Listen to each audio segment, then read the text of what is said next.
Hello everybody, this is Debo of Debo's Film Reviews, and now I'm going to review Fast and Furious Tokyo Drift, starring Lucas Black as, Sean Boswell,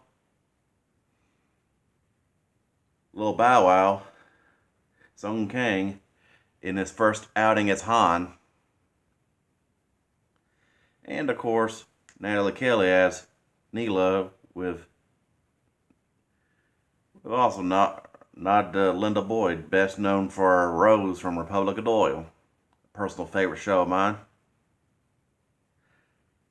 But back to Tokyo Drift, I gotta say, epic movie. I hadn't made a bad Fast and Furious movie yet, though. And of course, when it comes to Fast and Furious movies, it's all about the cars. Although I gotta say, when it comes to the flaws in this, which I should also mention with Fury 7, was how they never showed that race at the end between, or should I say, the Sean versus Dom race. Because, man, that would have been epic. Especially if it was like at the beginning when he had that Mustang. At the beginning of the movie, Sean's dad was supposed to be restoring, but of course it was.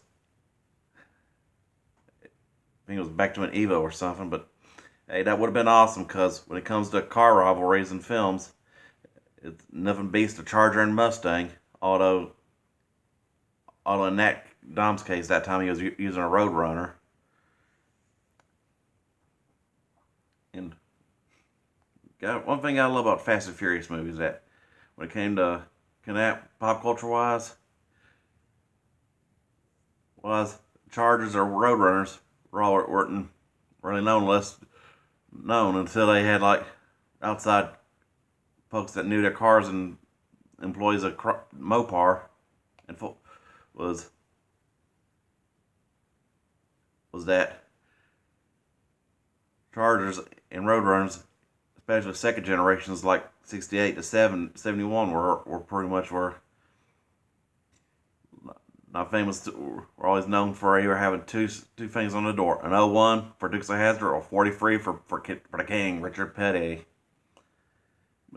But overall, Tokyo Drift is an epic masterpiece of how Sean Boswell goes from redneck high school student. I mean, who gets in trouble with a law after challenging some punk rich kid to a street race, which I mean that was one epic scene and practically one one of the most famous uses of a 70 or 71 Monte Carlo that didn't have a number 12 in Coca-Cola stickers on the door on it being, shall I say, the Bobby Allison car from the era. Man, talking about that. Man, talking about how epic that street race for that construction yard was, and that was one of the most of many in this film. Also, I was thinking how weird it is with, after the supposed death of Han, which, of course, if you saw the Furious 9 trailer, we all know he's been alive all along for some reason. And after that edited cameo from the end of Furious 6 with Jason Statham being the one who supposedly killed Han, but let's not get ahead of ourselves. But, oof, come on. And that Mustang, I mean, seriously. I mean, use what they got, but it's still weird to see a Mustang with a Nissan engine in it. I'm like, wouldn't that make it a Nord Mustang instead? Get it Nissan Ford? Man. Oh, how he wins the race, but loses, but he doesn't get the hot cheerleader, and gets sent to Japan, to Tokyo, where he has to live with his dad, who's in the Navy, and then of course he goes to school, tries to adjust to Japanese life and all, which is not an easy task for that redneck for that old redneck boy. I mean, I mean, Lucas Blackford is such a good redneck that I'm surprised that if I look at it, if Paul Walker was still alive and he and Lucas Black could have did like a should have been a should have did a Dukes of Hazzard movie.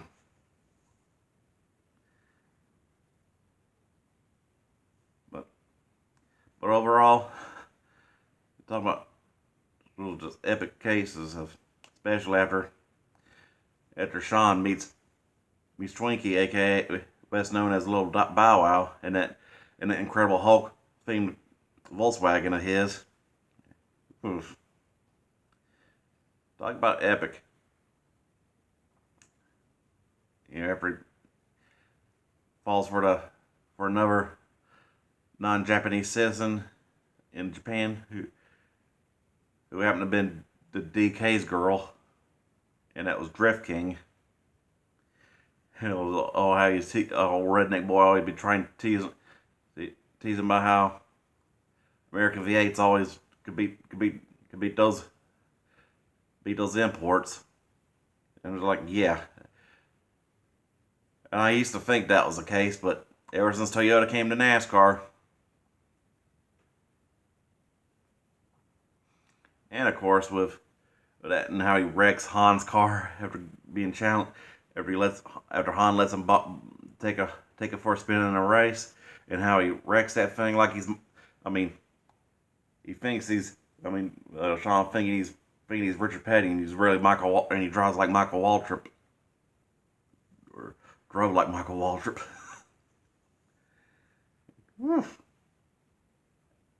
Now he tore up that beautiful car, and how he's ended up in debt with the Han, who shows him the ropes and becomes like a protege.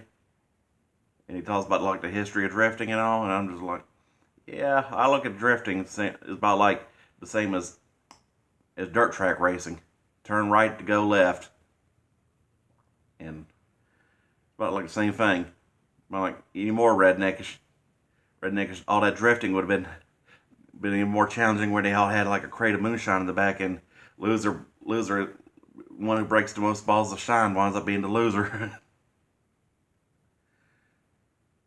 Which I've been if I made it. LOL. And of course, talk about epic chemistry between Lucas Black's character Sean and Natalie Kelly's Neela. You know how he seduces her away from the DK. And an excellent portrayal of the Kingpin by Sonny Chiba. Very underrated actor. And of course in that supposed death of Han, when after he loses money and owes the DK money, and then he sends his boys over to Han's place, and Sean and Han try to win a bit in a grudge race and something, and then all of a sudden Han gets T-boned, and then oof.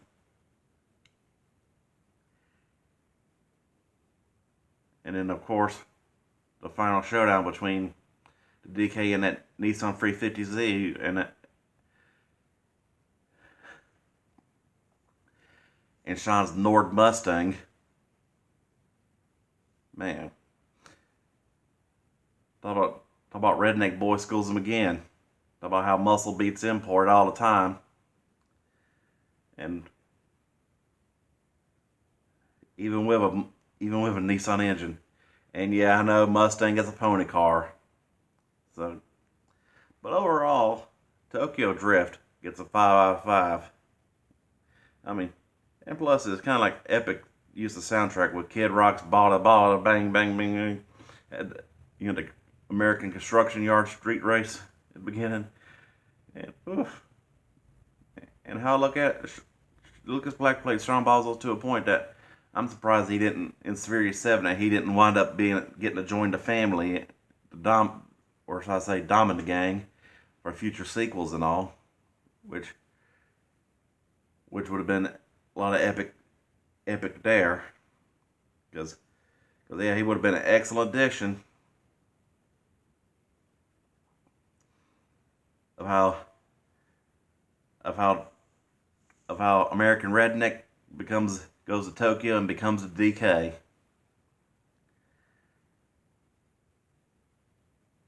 And although shame those cops that tore up that Monte Carlo, because if they let them bring that to Tokyo, oh, that would have been on some epic to see that drift.